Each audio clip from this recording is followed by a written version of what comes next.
An admin on the site called the Dial of Dragon Ball was in the process of writing a book on Dragon Ball in the USA.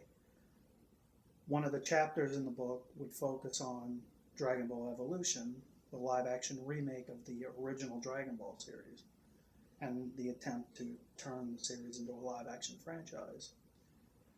In the process of it, he decided to get in contact with people on the film, one of whom was the writer, Ben Ramsey. So he sent an email and got a response that he wasn't expecting.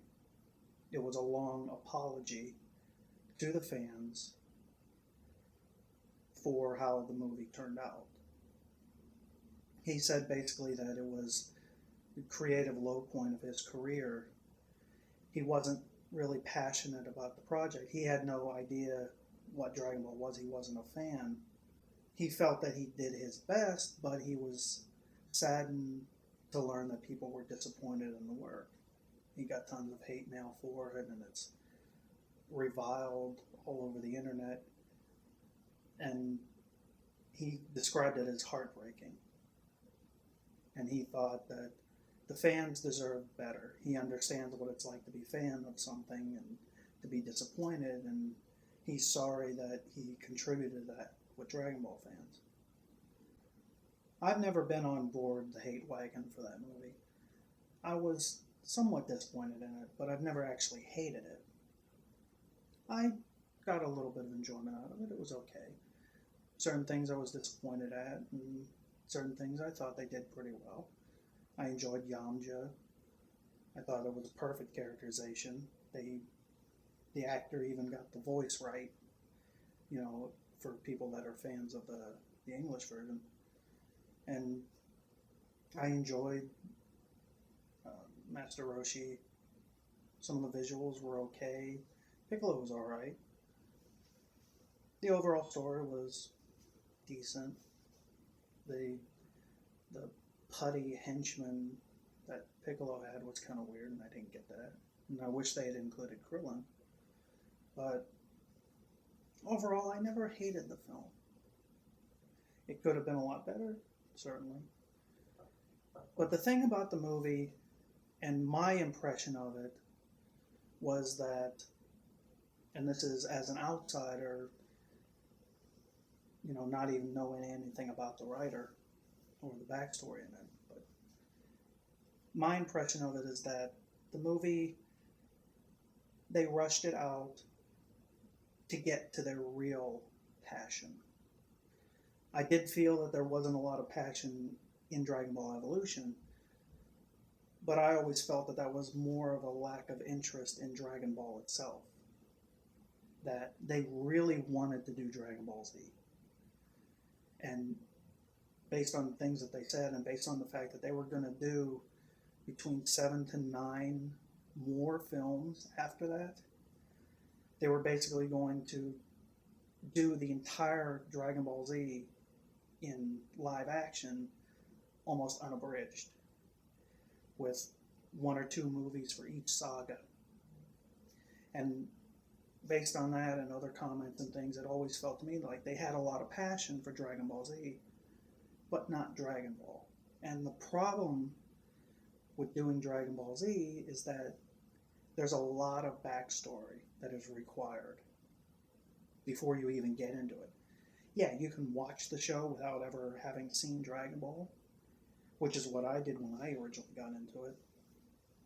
But it gives you that backstory in filler, in flashbacks, and it doesn't quite give you the entire story. It gives you some of the important bits, and that's what they would have to do in a movie. They'd have to give flashbacks, they'd have to give extra exposition, and that takes time and money away from other parts of the film. So it seemed like they felt they had to get the basic story out there. Then once that was done, then they could focus on what their real passion was, the movie that they really wanted to do. And that's also why I never really felt the anger at inaccuracy toward Dragon Ball Evolution. That it didn't seem wholly inaccurate. Technical details, yes, they're different. But if you look at Dragon Ball Z, look at where the characters are, where the world is, and think of the movie, by the end of the movie, it's pretty much at that point. All the major important story elements are there. It's been covered. Gohan, Goku's grandfather, adoptive grandfather, he was killed by somebody else. And remember that Goku never found out that he had actually killed his own grandfather, that he had transformed and killed him.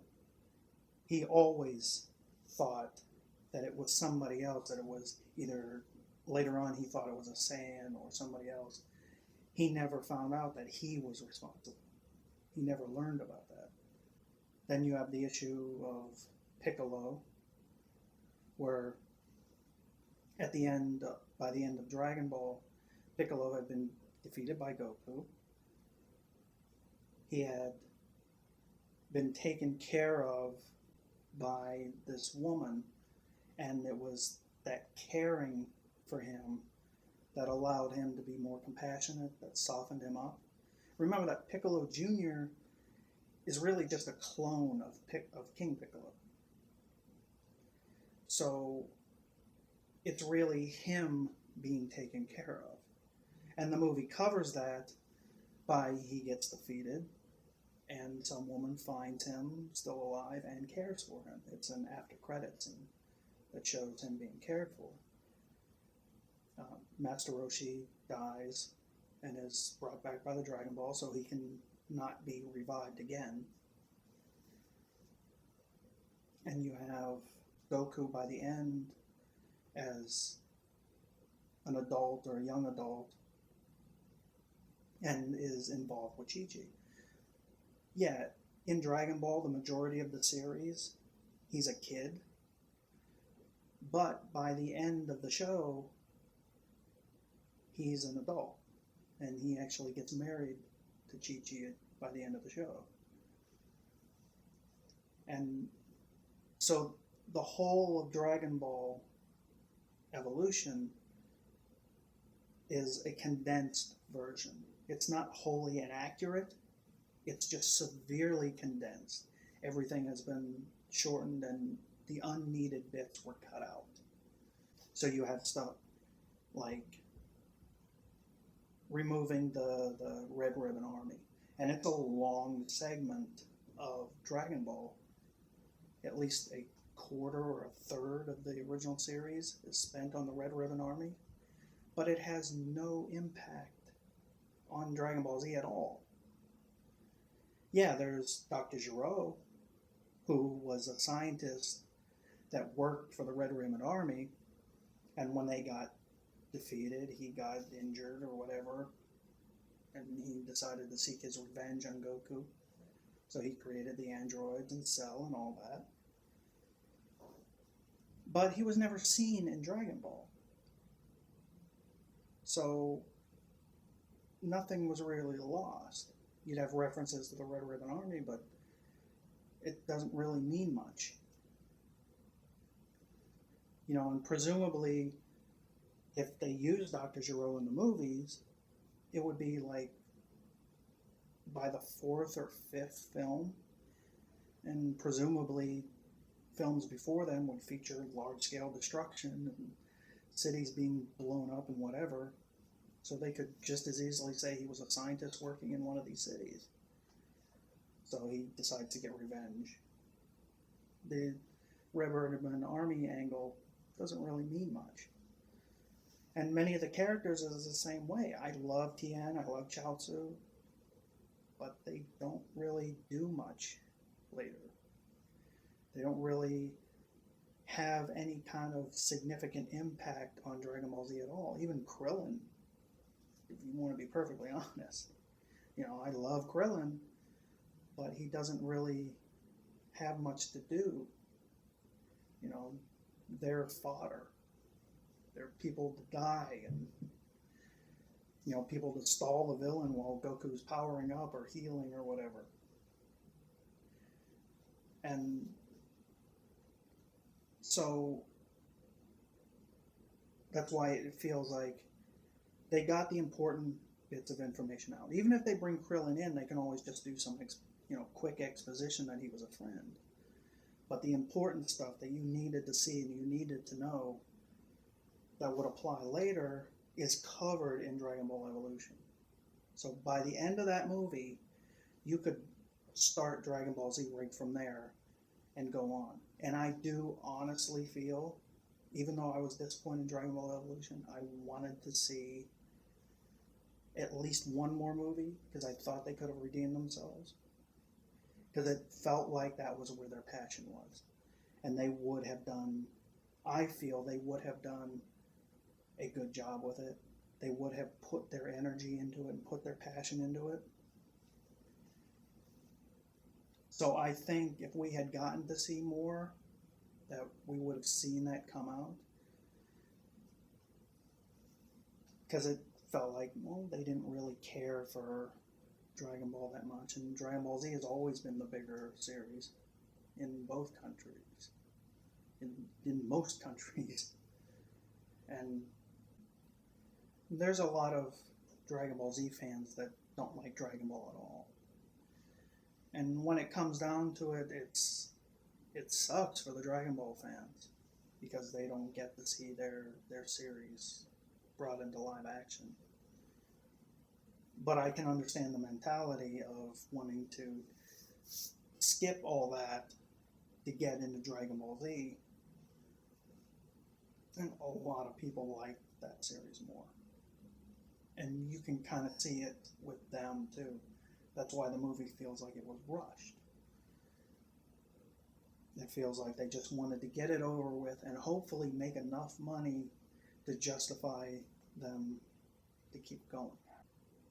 So with regards to Ben Ramsey, there are people that enjoyed the film.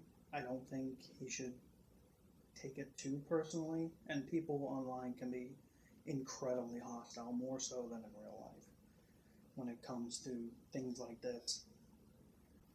But I do respect him, and I respect filmmakers in general. It's not an easy job.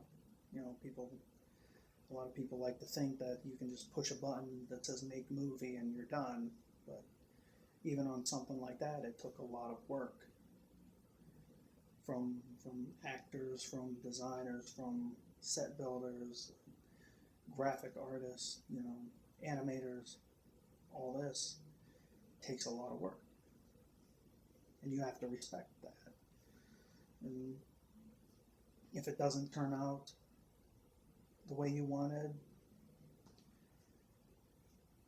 people are a little too harsh when it comes to movies. People act so offended by everything. But it's just a movie, and it's kind of understandable to have an emotional reaction, but some people take it too far. If you're issuing death threats and, laughing that somebody gets hurt on a film or even dies because you didn't like the film or liked other films that they were in or whatever. That's disrespectful, it's insulting, it's offensive. You're not entitled to anything. You're not entitled to a good movie or the movie that you want, what you think is good. They don't have to do anything to cater specifically to you personally. Their job is to try and make something that hopefully appeals to the most people. To make something that's entertaining and not entertaining just to one person. Respect other people's opinions, respect their point of view. If people like it, if they don't like it, whatever. But there's nothing about it that you need to lash out and verbally assault people just because they make a bad movie. So what? It's a movie. Get over it. And I can completely understand being passionate, but there's a line. Don't take it too far. be as fanboy as you want, but don't go attacking people. But like I said, I respect him for putting himself out there and making that apology. And I wish him luck in the future.